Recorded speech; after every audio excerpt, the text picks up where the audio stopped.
हम उसे पुलिस के हवाले क्यों नहीं करते? उसे सजा क्यों नहीं मिलती है? जरूर मिलेगी, लेकिन वक्त आने पर।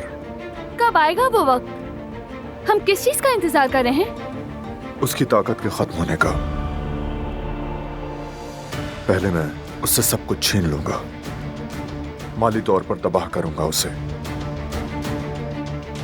लेकिन ये बहुत खतरनाक है। इसका मतलब मैं सही सोच रही थी। इस सब में तुम्हें नुकसान भी पहुंच सकता है। आखिर तुम ये सब कुछ क्यों कर रहे हो बारान? क्यों खुद को मुश्किल में डाल रहे हो? पुलिस को बता देते ताकि सब खत्म हो जाए।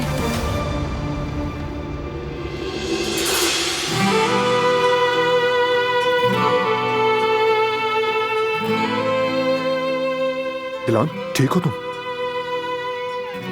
ठीक हूँ मैं। रुको, बैठो, यहाँ बैठो। ठीक हूँ। बताओ अब क्या हुआ था? हरकत। कौन सी हरकत? हरकत हो रही है। पहली बार इतनी वाज़ेह तौर पर महसूस कर रही हूँ। मैं बहुत खुश हूँ बारान। मैं नहीं चाहती कि ये खुशी खराब हो। नहीं खराब होगी, फिक्र मत करो। मैं इसकी इजाजत ही नहीं दूंगा।